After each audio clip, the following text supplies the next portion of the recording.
Okay, so let's get started today. Welcome back. Hope you all had a good spring break and you're refreshed. Hopefully got a few days away from the grind of schoolwork. And we got about 6 weeks left. The big thing on the agenda for this week is our second midterm, which is both tomorrow and on Thursday. So as a reminder, it covers the material up through, well, they cover different things. So tomorrow in lab, you're doing the lab portion of the exam, and that's covering hash tables because we did not have you do hash tables for the first coding exam. So you need to be familiar with hash tables as well as everything up through the STL linked lists for the coding portion.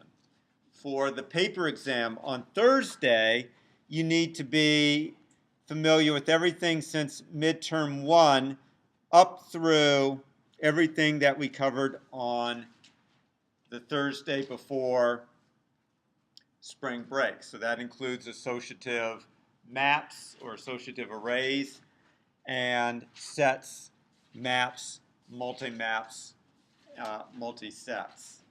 Okay, so you need to be familiar with all of that as well. Also, you need to review the stuff with bit shifting and bit operations. There will be a question on that because there was some difficulty with that on the first exam. So you will be seeing a question involving bit shifting and the bitwise operators. So make sure you review that material from midterm 1. And also, we're going to be covering separate compilations. So because many of you missed the problem on separate compilation on midterm 1. So make sure you know about the distinction between header files and .cpp files. Make sure that you know how to name header files and .cpp files. Make sure that you know how to do separate compilation. Make sure you know why separate compilation is preferable to using a single G++ statement when you have a large number of files. Okay, so that's the material you need to know for the paper exam. The coding question tomorrow in lab, you'll have the full 2 hours in order to work on them. There are 2 questions. One of them is structured like the question in CS102 where you have a number of code blocks that you need to complete. The other one is you write the whole, a big function on your own. You get 1-page cheat sheet front and back just like you did for the first coding one. That's tomorrow. You get the cheat sheet front and back 1 page, 8.5 by 11 piece of paper. The paper exam on Thursday is closed note, closed book, and no electronic devices. Okay, tomorrow when you're doing the coding exam, the only thing you may have up in your browser is the code assessor. That's it. You can't have any other window open on your screen, so you can't look at anything else on the web. The only thing you're allowed to have open is the browser pointing to the CS102 dev site. So questions about either tomorrow's coding portion or Thursday's paper exam? Yes. So tomorrow's coding won't have sets and maps. Correct. Tomorrow's coding will not have sets and maps. It will have lists and it will have hashing on it and it will have classes. So you need to know all that. Other questions? Yes. Is that a 110 test? Actually, this time it's out of 120. So 50 points for the coding again and 70 points for the paper. So, and same thing. It'll be actually, I'll take whatever your grade. So if you get 100, that'll be divided by 120, you'll get 83%. Okay. Other questions? Okay. Second thing is it appears the university has finally resolved the issues that it was having. So the problem it was having is with something called a domain name server, or DNS. It has 3 of them. All 3 went down.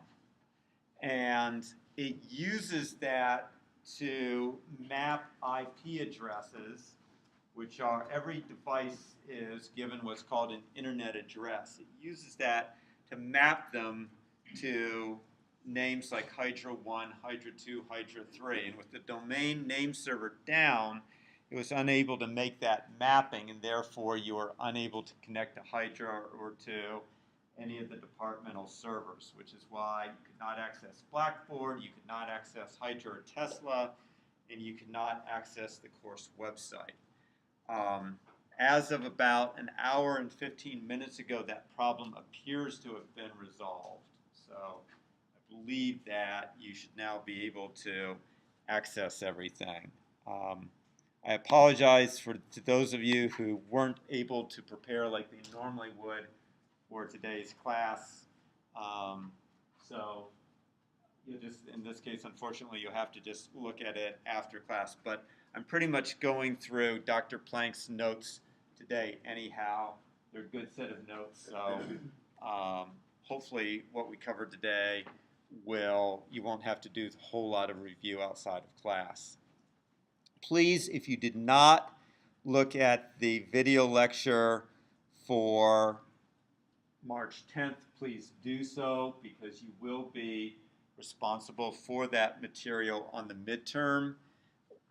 When it says start at 8.5, it means start at the 8.5-minute mark. The stuff before that was referring to stuff from previous semester, some housekeeping.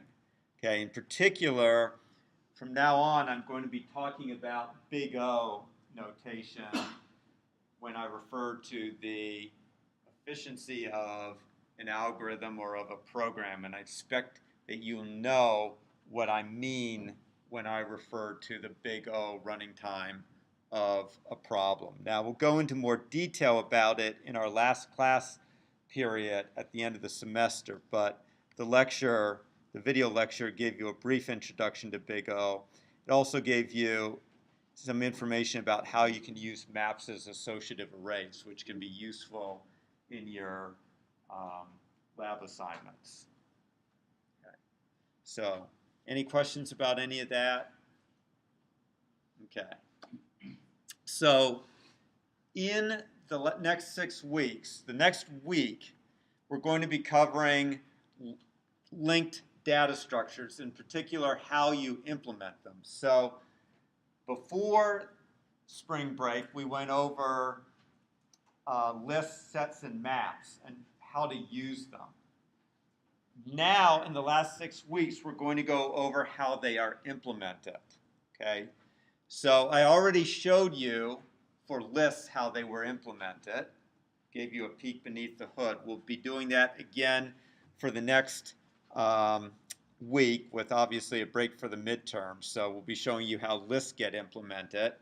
Then, starting March 31st, you're going to be shown how sets and maps get implemented, which involves a new concept called recursion, which you haven't seen before, followed by how you implement sets and maps using recursion and linked structures. So the last part of the course, linked structures, means you're going to get pointers full on.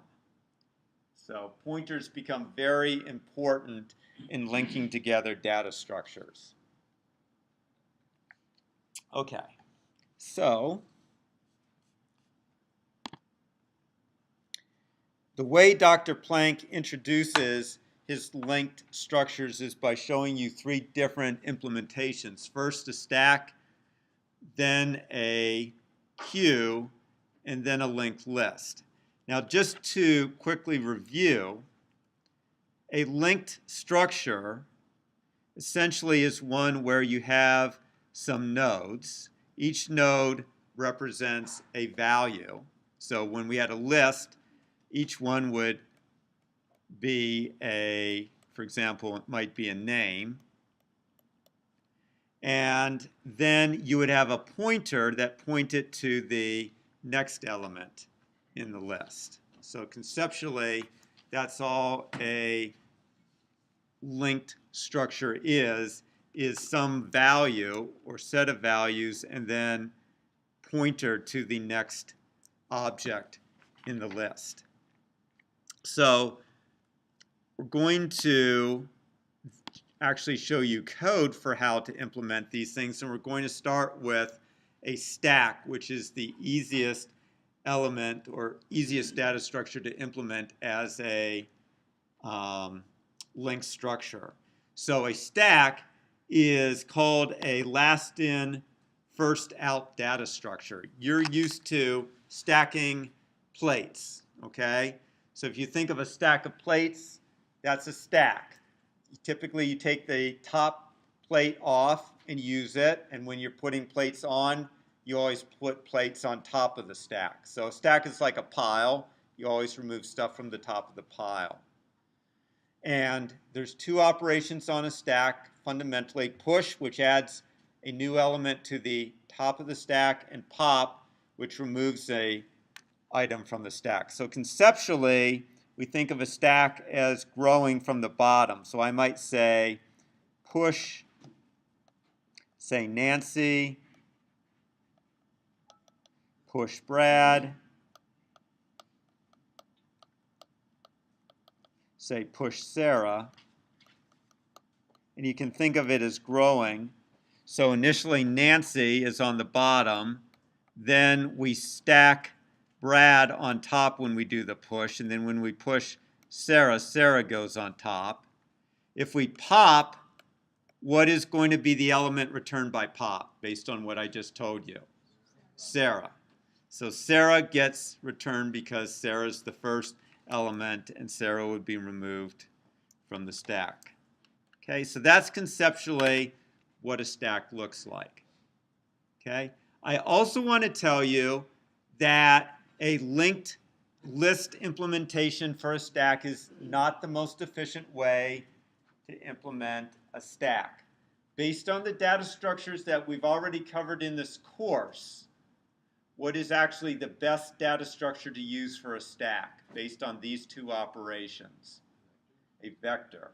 Because a vector is efficient when you add and remove things from the back of a vector, which is exactly what a stack is doing.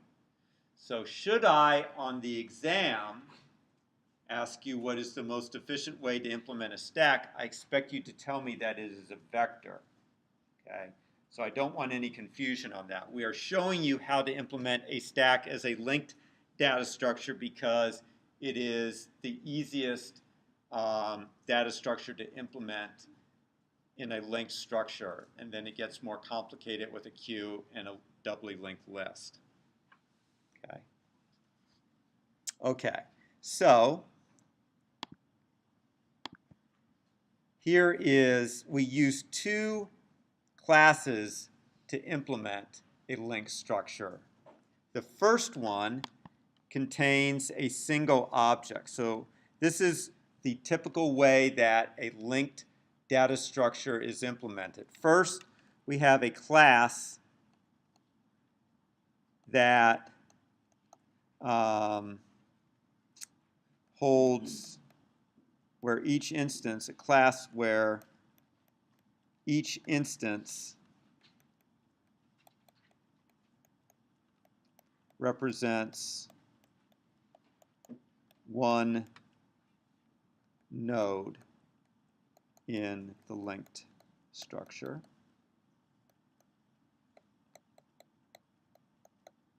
The second one is what is called a container class.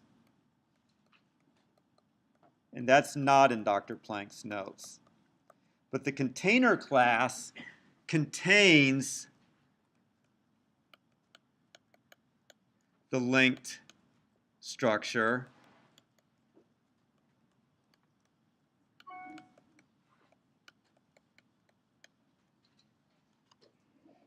and provides methods for manipulating it. Actually, methods for querying and manipulating it.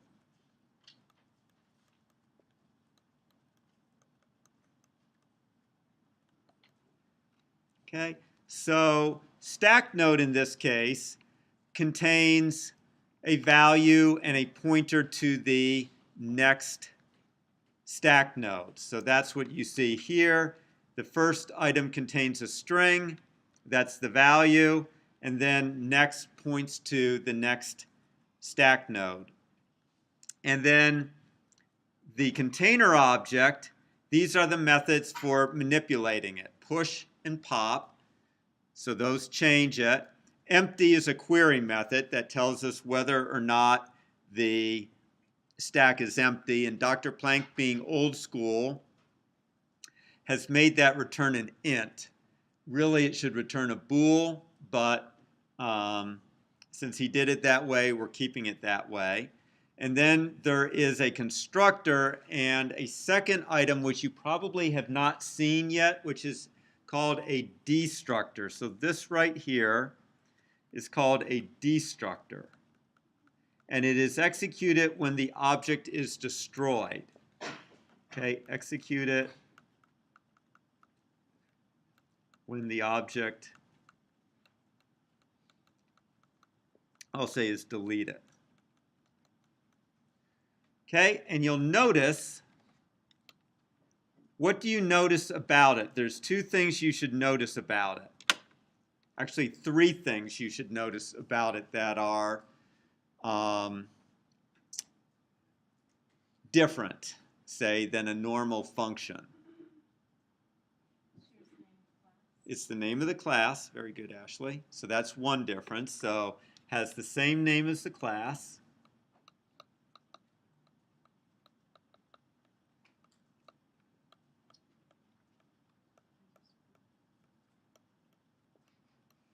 Okay. What else is different?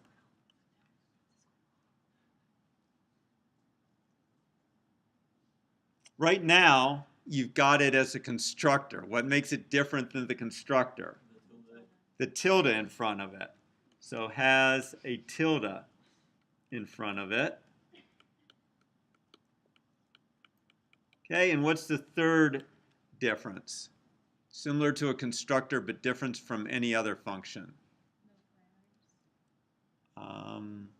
But sometimes pop has no parameters either. You're right, Ashley, it has no parameters. So I will actually say no takes no parameters. That's good. Takes no parameters. No return type. Good. For no return type. So those four things are good to write down for a destructor. Has the same name as the class, has a tilde in front of it, may not take any parameters, and has no return type. So unlike a constructor can have, there can be multiple constructors, each of which takes different parameters. That's not true of a destructor. There is one and only one destructor, and it takes no parameters. Okay? And then right here, protected, you can see that we have a single instance variable called top. Top is a pointer to the top element of the stack. Okay, so top is a pointer to the top element or top node of the stack. Then each element of the stack points to its predecessor. So we can access any other element of the stack by going to the next pointer, and that will give us a pointer to its predecessor. Okay, so I'm going to erase this. If, remember, I had push Nancy Then I had push Brad. Then I had push, and I know I'm not putting quotes around it. Okay? So what it's going to look like at the end is we're going to have top, which points to Sarah. Sarah is going to point to Brad, and Brad is going to point to Nancy. So that's what this linked structure would look like when we created it. So top points to the top node, and then you can see that we can get to any other node by following the next pointer. Okay.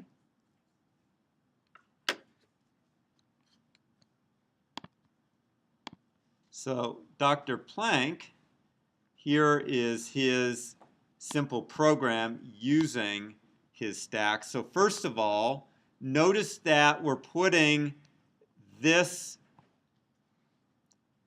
declarations into stack.h.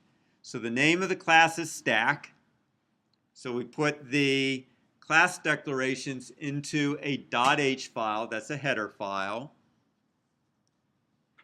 And then we would put the method definitions into a file named what? Where do the methods definitions go? Stack.cpp.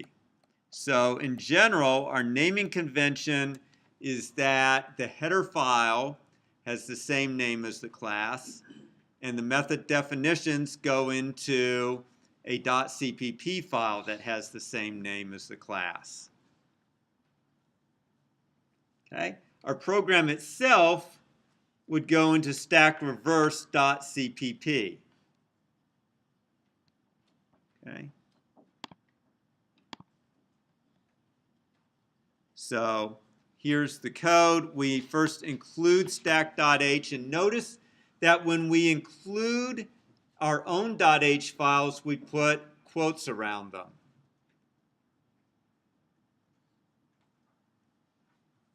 Okay, so that tells, when you put quotes around a .h file, it tells the compiler that you defined your own .h file. When you put the angle brackets around it and you don't put .h, it looks for a system-defined header file.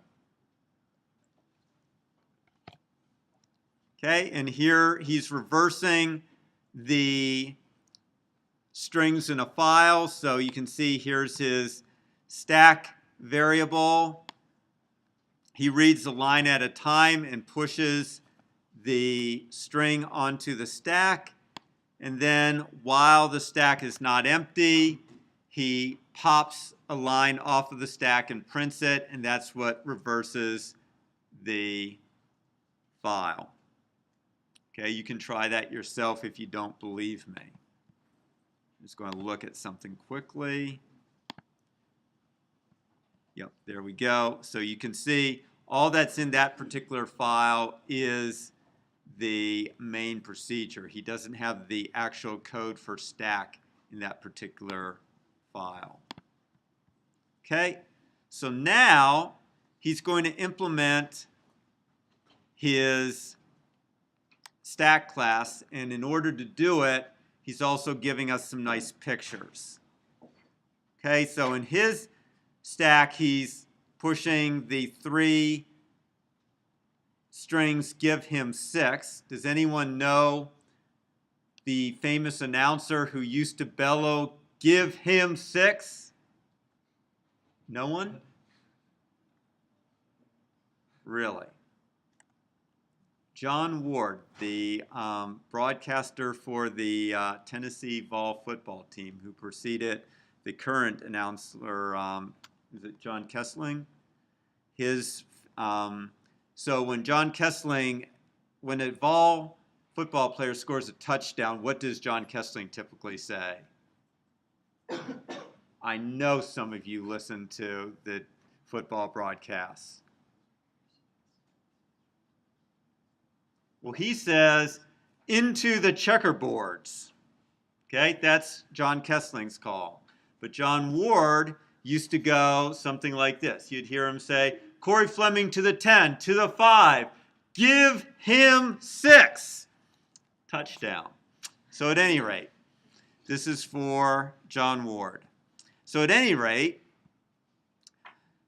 we push these 3 strings on, and as you can see, 6 is top, then 6 points to him, and him points to give. And notice here, give, its next is equal to null, because it doesn't point to anything. So null terminates our list. Null means we don't point to anything. Okay, so if we want to say we don't point to anything, we assign null. Null is a constant. It's all capital letters. So you can actually use that as a constant. And it's defined, predefined for you. You don't have to define it. Notice stack.cpp right here. So he's using that naming convention. Okay? So we first are going to create our push method where we add an element. When we add an element using push, we add it to the top or front of the stack. So if we add a new element, we're going to add it right there. Okay? So what we need to do, if we're going to add a new element, let's see, what do we want to add now? So we're going to add now. So what we need to do is we need to create a new stack node, right? If we're going to do st.push now, we need to create a stack node and store now into it.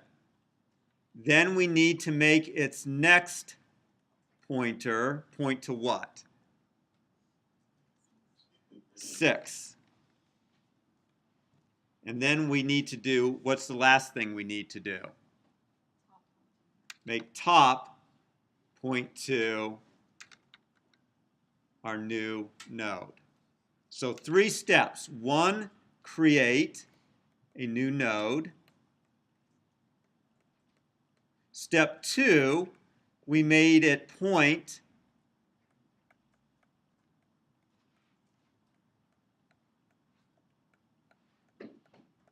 to the first element of the list, right? Or to the top, point to the first node on the stack. Okay, and 3, okay, is to make top point to the new node. And that's what we've done down here. So this is step 1, this is step 2, and this is step 3. So in step 1, we set new node equal to new stack node, so that allocates a new instance of a stack node and gives us a pointer. Okay, so now new node points to this new object, which has S and next. Then the second step sets new node S to be equal to S, so that's equal to now, in this case. Now, step 2, we make new node's next point to the first node on the stack. So what points to the first node on the stack? You have to ask yourself that question if you were doing this in a lab. Okay? Well, we have a variable that points to the first element of the stack, and that variable is top.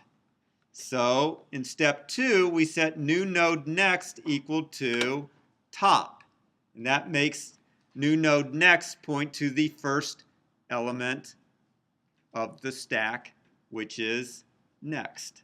I'm sorry, which is 6. And finally, step 3, we make top point to new node.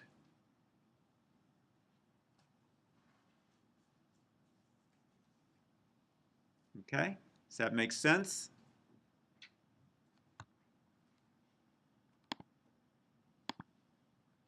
Okay, so here he does it. So step 1, step 2, step 3. Step 1, we create the node and assign it now. Step 2, we make new node's next pointer point to the same object that top points to. Step 3, top is made to point to our new node. Now, remember a few weeks ago I said that the order in which you do these two assignments is important. Okay, let's look at what happens if we reverse it. So let's say that we put top up here so that the order was top equals new node. Let's say that was step 2. This is wrong. Don't put this in your notes because it's wrong, but I'm just going to show you that the order of the operations is important. They're not commutative. So for those of you, Gavin, who's in math, this is not a commutative set of operations. Okay, so let's say we did it this way. What would happen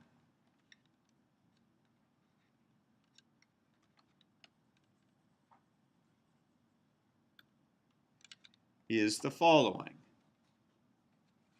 So we would now be saying in step 2, top equals new node. So what we would be doing is making top point like that and erasing that. Then in step 3, we'd be saying new node next equals top. So what would next get set to in this case? What would next point to? It's self. Very good, because that's what top points to. That's not what we want because we've now lost the pointer to node 6, correct? Nothing points to it anymore. So the order is very important. If we don't do it in the right order, we end up with what's called a circular list of one element. And we lost the rest of the stack. Okay, so the order in which we do these two linking, these are linking steps. Okay, and the order in which we do the linking steps is important. We have to do them in the right order or else things will go haywire. Okay, questions about push? Okay, in that case, let's move on to pop. Okay, so pop needs to remove the first element from the list and return it. Return the value, not the node, return the string. So what we need to do is we're going to have to save the value of now. So step 1, actually there's a couple steps. First of all, let's say that there was nothing in the stack. Let's say that top was equal to null, so that the stack was empty. We can't pop an empty stack. So the first thing we're going to want to do is make sure that the stack is not empty. Okay, so step 1 is going to be make sure the stack is not empty. That's error checking.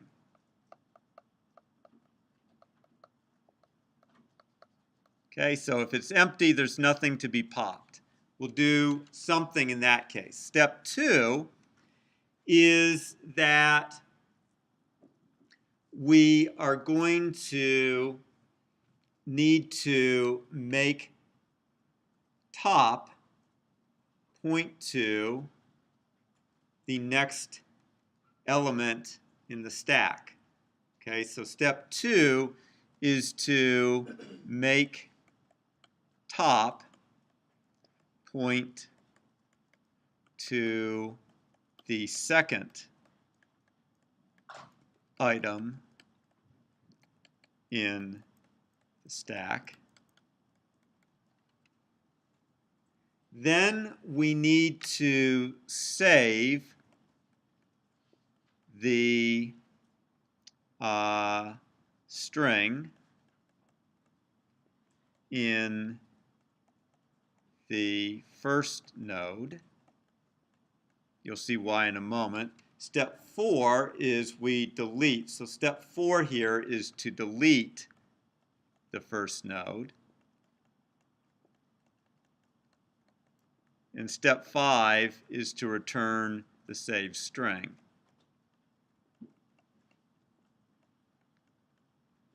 Okay, and can someone tell me why step 3 was necessary? Why did I save the string in the first node? Because I have to return it, and because in step 4 I deleted that information. When I deleted the node, I deleted the information associated with that node. Therefore, I had to first save that information or it could potentially be lost. Okay, steps 2 and 3 are reversible. Okay, so the order in which I do steps 2 and 3 is not material. I could do the save first. Steps 3 and 4, however, 4 must be after step 3.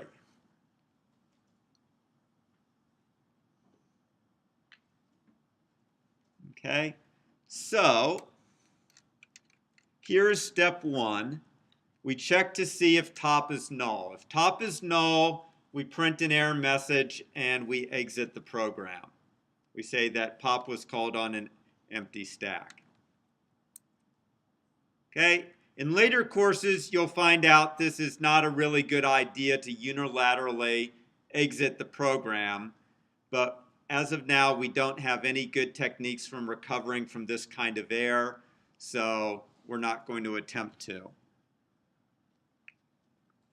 Okay, step 2 is these two steps, the relinking of top. Okay, so step 2, I said make top point to the second item in the stack, which is what this statement does. It sets top to be equal to, now, let's say that step 2, the easiest thing I could have said was top equals top next, right? Because that would make top point to the second item in the stack. Do we agree with that statement, that that's how we can make top point to the second element in the stack? Anyone have a beef with that? Yes.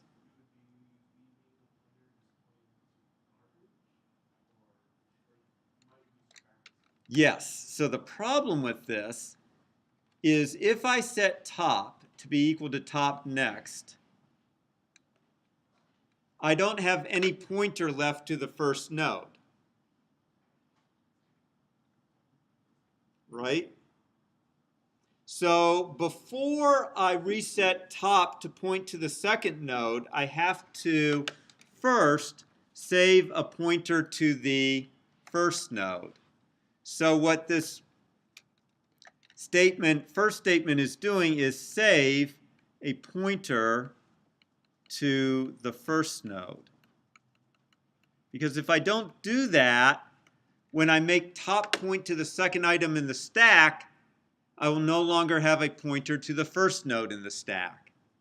So old top is saving a pointer to the first node in the stack. Now I make top point the second node in the stack. Okay, now step 3 is I save the string in the first node, which I conveniently saved a pointer to the first node in old top, so I'm able to save the string in the first node. Step 4, I delete the first node. Okay, I delete old top. I don't delete top because top now points to the second node. And 5, I return the saved string.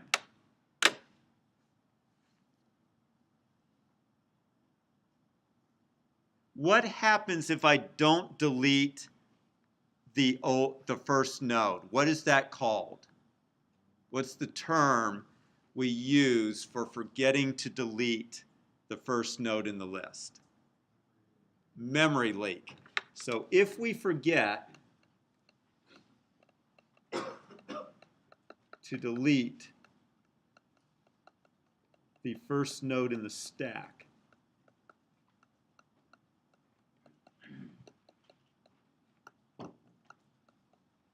then we have a memory leak.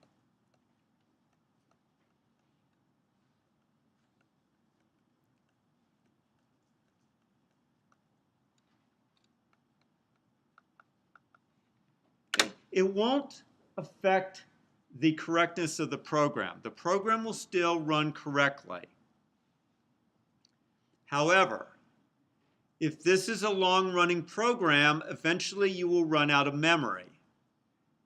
And new will fail because there won't be any new, the heap will be exhausted. So if you keep allocating objects from the heap, remember the heap is where new gets its memory. If we keep allocating objects from the heap and we forget to return discarded objects to the heap will eventually be depleted. And at that point, new will fail and your program will exit. So it's important to remember to delete discarded objects. In this course, that probably won't come back to bite you if you forget, but in the real world, it will. Because in the real world, programs may run for days, like Amazon's web servers are constantly running. They don't stop. Okay, so it's important that they return memory they no longer use to the heap. Yes? So when the program runs, it tells the operating system how much memory it needs, right? No. So you never the programs get, there's operating systems have policies about how much memory programs get. Virtual address space. Yes. Yep. And so it's going to need space to put stuff onto the stack. Right. It doesn't know at runtime how many things you're going to put on the Correct. stack. So it has a heap of a certain size, right? Yep. And then as you start pushing things onto the stack, eventually it's going to reach a point. Eventually it's going to reach a point where if it doesn't allocate more space, the heap grows down into the stack. Yes. Correct. So how does it know if you just continue to push things onto the stack? Mm-hmm. How does it know that it's going to need more space? So it doesn't. What happens is new does keep track of where the stack is and where the heap is. And when it sees they're crossing, it just aborts your program. It does not. So the operating system gives you a certain amount of memory in which to run. And if you exceed that limit, it aborts you. Okay, so that prevents your program from becoming a pig that takes up all available memory. So there are ways, Unix has ways to extend the amount of memory that a program's allowed to have. So I'm not going to go into it, in part because off the top of my head I forget what the command is. But there is a command in Unix to tell it that a program should be given more space. At the beginning, once a program starts, it can't be given more space. Okay, so you have to give this program, you have to just at the very beginning, you give it more. So your memory leak, Mm-hmm. It's got that set amount, and if you didn't give it more, then it can only use that amount. That's right. That's why it's so important that you keep returning. If it was actually possible for your program to ask for more memory, it would become less important to patch memory leaks. But because your program is operating on a fixed memory budget, it becomes important. Okay, so this is one of those things you just got to get used to in C++, is being vigilant about returning discarded memory to the heap, especially in these introductory courses where if you forget, the program's still going to run perfectly, okay? Because it's so small, you're not going to exhaust the heap. But as you get into some of the more advanced courses, you actually can get into a situation where if you forget, the program will abort. Yes, Gavin? Why is this particularly a C++ problem? Do most other languages not allow you to manage your memory? Yes. So Gavin's question is, why is this in particular a C++ program? He said, do other languages not allow you to manage memory? And modern languages like Java and Python do not allow you to manage memory. They use what is called a garbage collector, and they will automatically reclaim discarded memory for you. So what they found was programmers are bad at remembering to discard memory, or they prematurely discard memory, leaving what are called dangling pointers. And so a lot of the ills in C and C++ come from programmers' inability to manage memory, because we're only human. We tend to be forgetful. So modern languages say this was a big problem, and so we're going to remove memory management from the hands of the programmer and give it instead to what's called a runtime environment. Now the trade-off is that's slower, okay? Because periodically the garbage collector has to run and it has to identify discarded memory, and that takes time. So it turns out that C and C++ programs run faster than modern languages, Okay. just like a race car, okay? Race car runs faster, but a race car is finicky. Okay, other questions? Okay, so we've got push and pop, and here's his little demonstration of popping the first element. So we're popping 6. So the first thing we do is set old top to be equal to top. So that makes old top right here point to the first node in the list. Then we do the relinking of top right here. So top is now made to point to the second element of the list. Then step 3, we save 6th, which is the value of the first node. And then step 4, we delete the first element in the stack. So when we're done, we end up with only 2 elements. Okay, so here's the next 2 methods, and they're pretty easy. So when we create a stack, we have to remember to set top to be equal to null. Remember I said it's okay to use null as a constant and assign it to a pointer. So initially the stack is empty, and therefore we make top point to nothing. The way we make top point to nothing is by setting it to null. If you forget to initialize top to null, it could point anywhere. And you could easily get a sig fault when you try to do something with it. So please try to remember to initialize it. And then empty, same thing, you check to see whether top is null. If it is, it returns 1. If it's not, it returns 0. Okay, so those 2 functions are pretty easy. But do we have questions? Okay.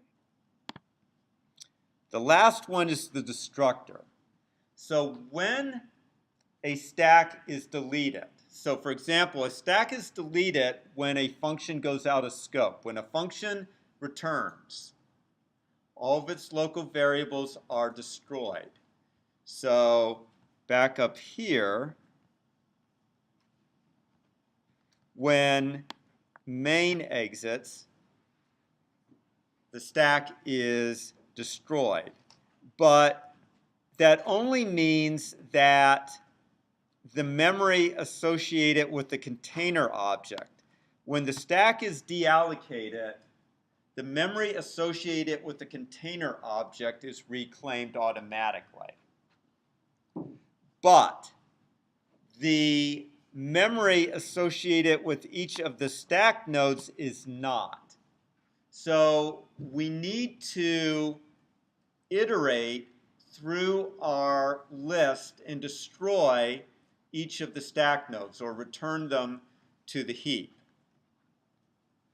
Okay, so that's what the destructor allows us to do. The destructor allows us to reclaim the memory that each of the stack nodes is currently occupying.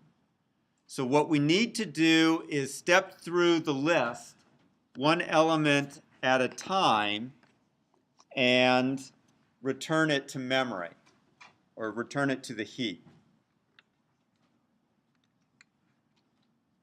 And something is a little odd,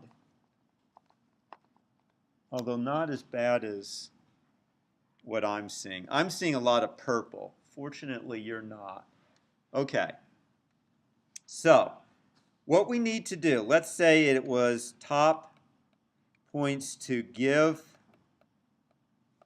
him 6. So what we need to do is step through the list one object at a time and return each of the objects to the heap. So a very naive implementation might say, okay, I'll always delete what top points to. So I might think I could do something like this. While top not equal null, delete top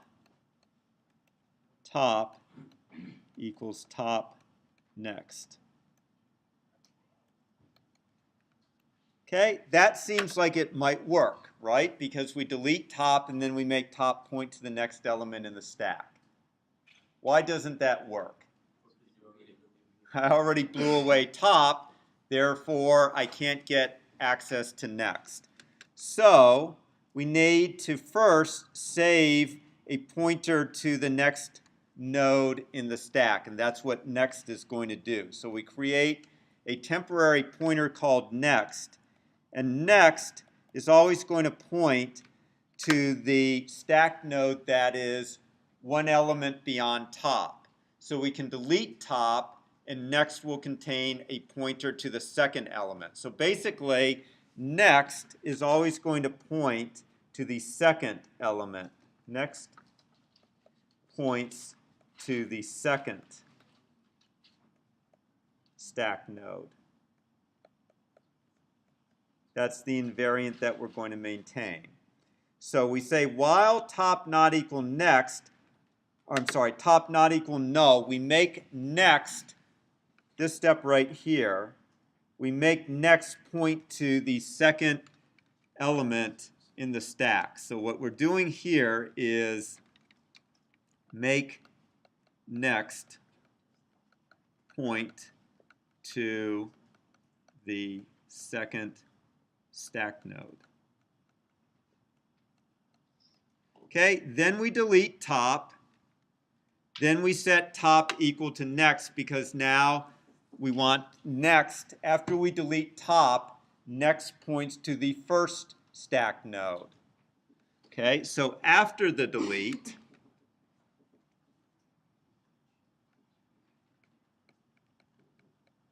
after we delete top, next points to the first stack node. So make top equal to next. And by doing that, we make top point to the first stack node. Okay, and that way we collect each of the stack nodes and we return them to the heap.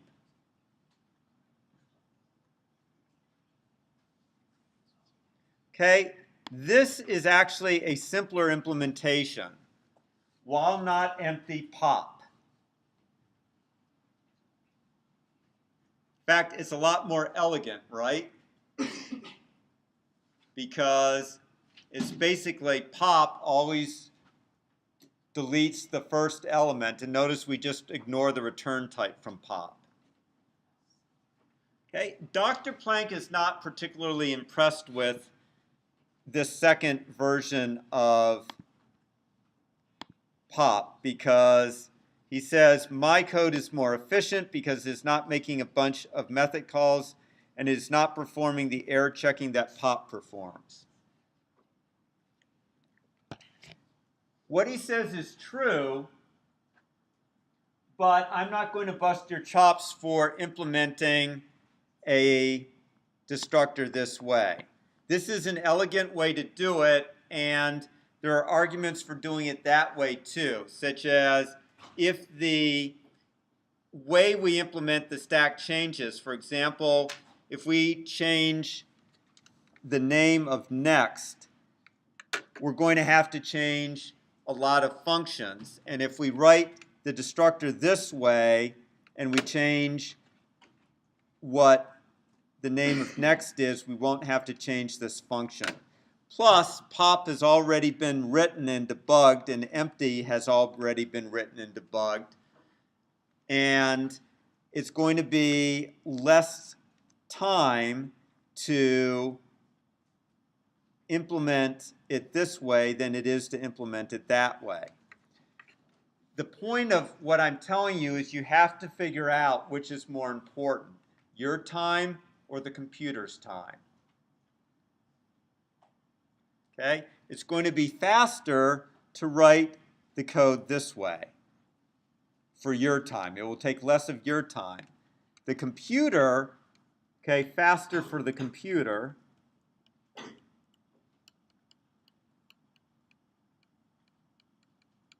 Faster for you.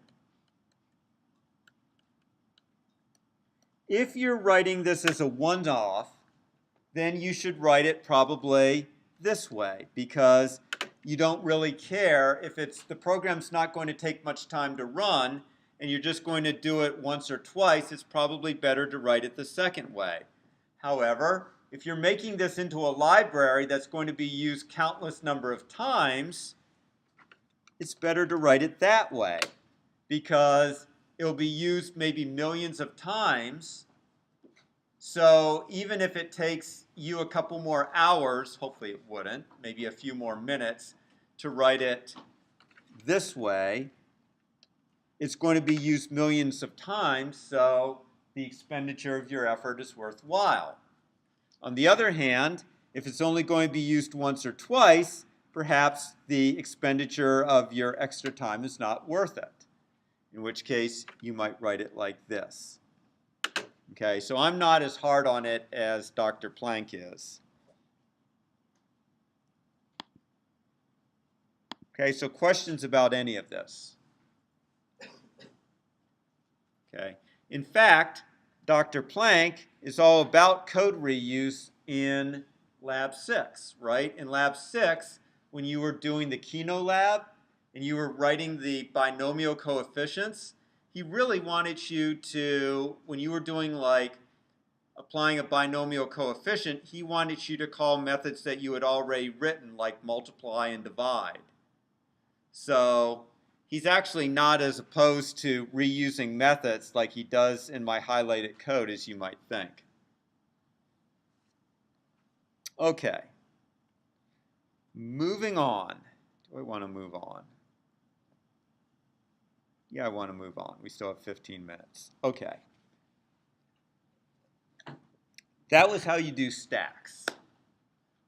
The second data structure we're going to consider is that of a queue. Okay, a queue is what is called a FIFO data structure for first in, first out. This one you're probably more familiar with because it's the one that you encounter all the time when you get into a line at a checkout counter. So the person at the cash register always handles the first person in line, and you always enter the line at the back. So the queue, you always remove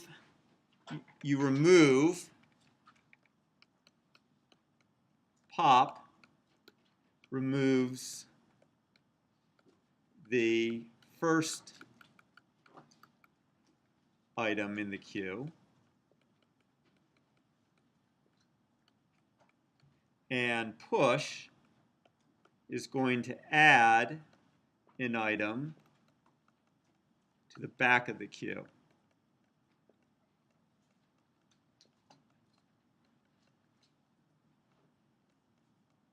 Okay, so a little different than a stack. Okay, so let's say that I again say push, give, push, him, push, 6, and now I say pop. What is it going to return? Give, because give was the first item that we pushed onto the queue.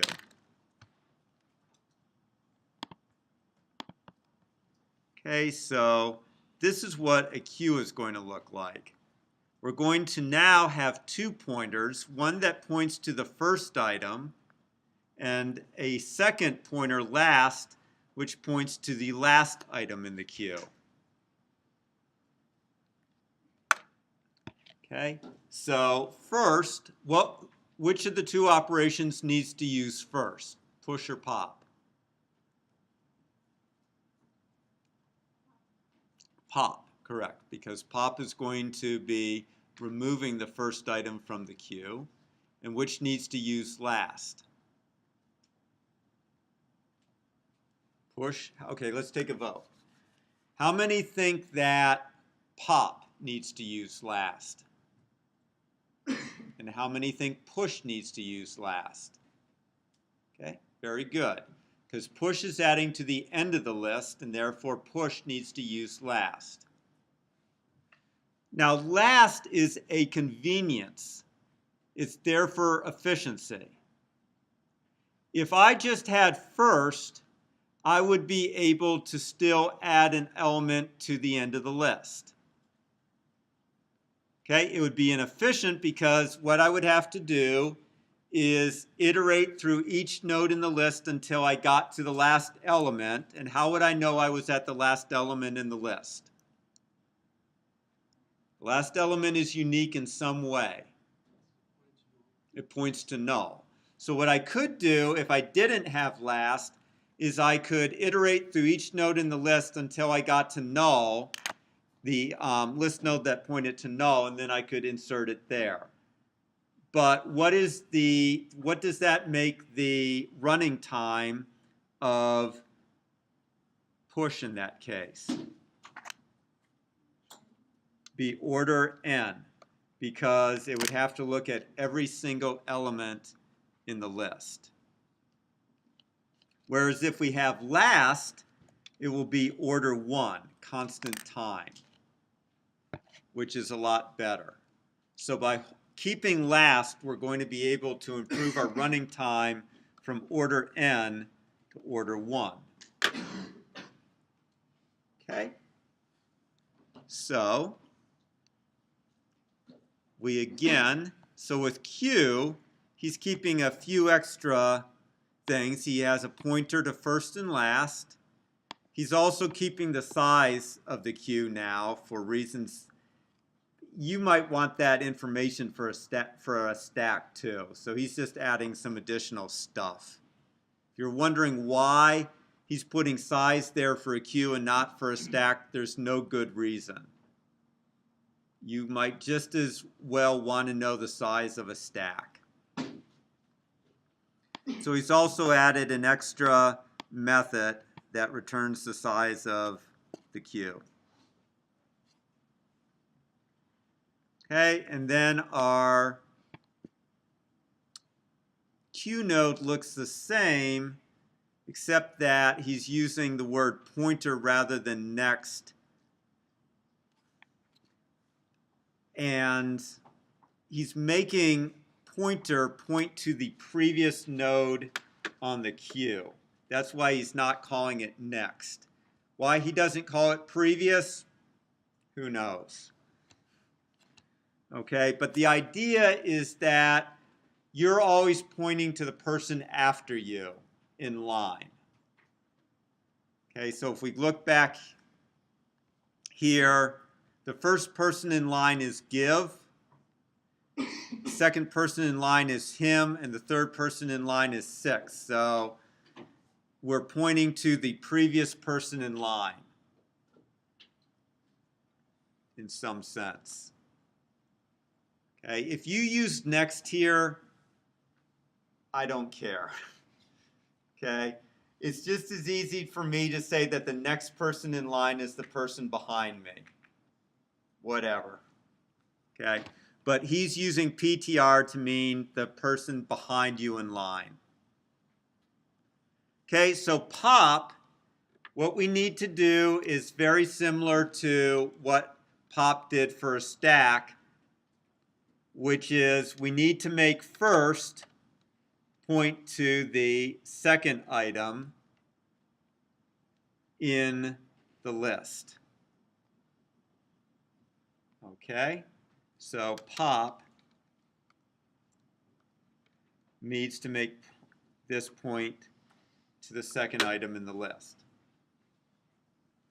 Okay, there's a little quirk though to pop. It's not going to be quite as simple as it is with the stack. First of all, we have to remember to decrement the size. Remember, we're now keeping track of the size. So we need to decrement the size by 1.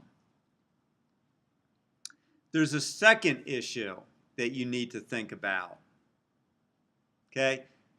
In 102, we talked about boundary cases, right? Which is what happens when you're at the boundary of something. In this case, the boundary case is what happens when something becomes empty. Okay? We are going to have to check, like we did with a stack, to see if the queue is empty before we pop something. But we have another interesting case, which is what happens when there's only one element left in the queue. So let's say the queue had only one element in it. So let's say that this was the queue.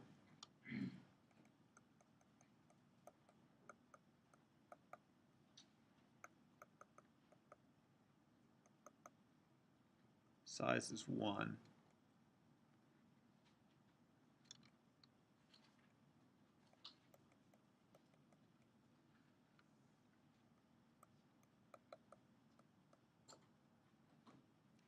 Okay, so this is a one-element queue.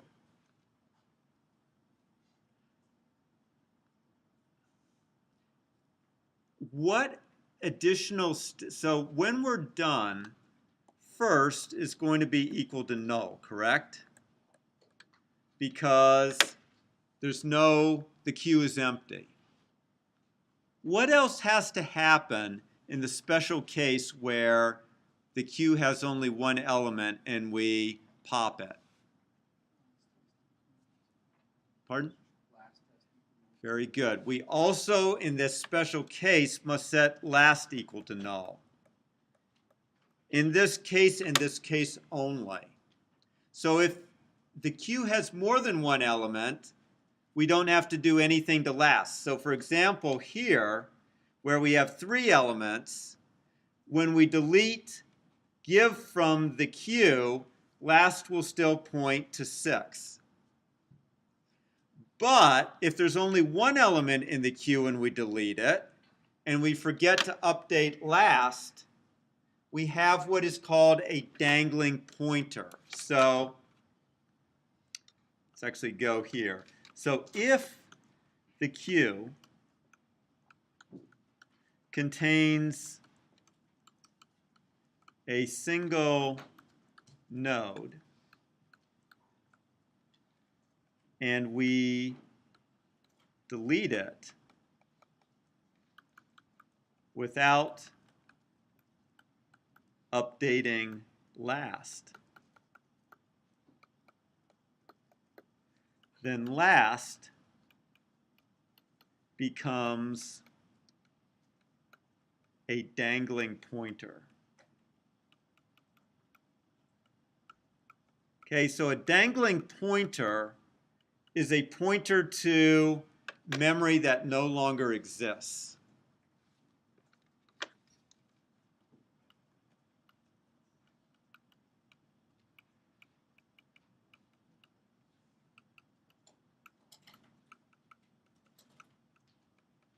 Or to pointer to an object that no longer exists. And if we try to access that object through that dangling pointer, our program might abort. That'd be a lucky thing. Or it just might get some invalid information because some other object might have been put in its place, like a magician might have substituted in a new object, and we might get some bad information. That's worse because our program doesn't, in that case, abort. Much better if it were to abort. So in the case where the queue contains a single node, we have to make sure we update last by setting it to null. Okay, so here's the code.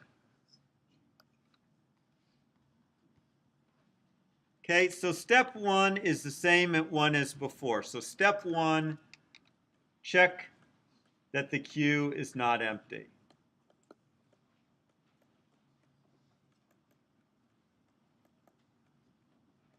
Same thing as before. Step two, we need to save the value of the first node because it's going to be deleted.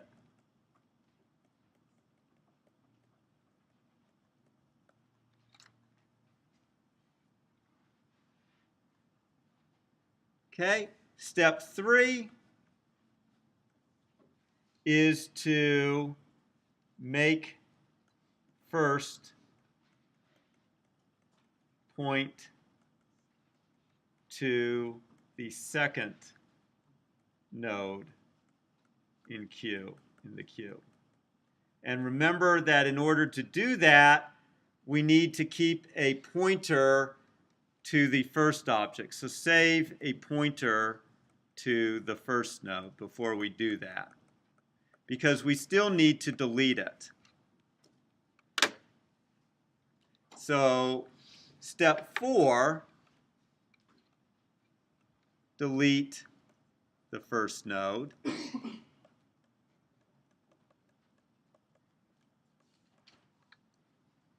Okay, and we do that using old first. So delete the first node using our saved pointer.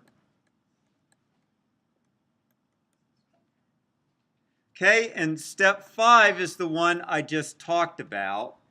If the queue has become empty, update last. So if the queue is now empty,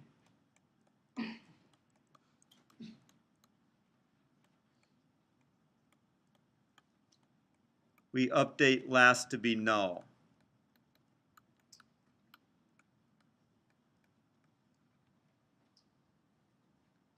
Step six, we decrement the size by 1.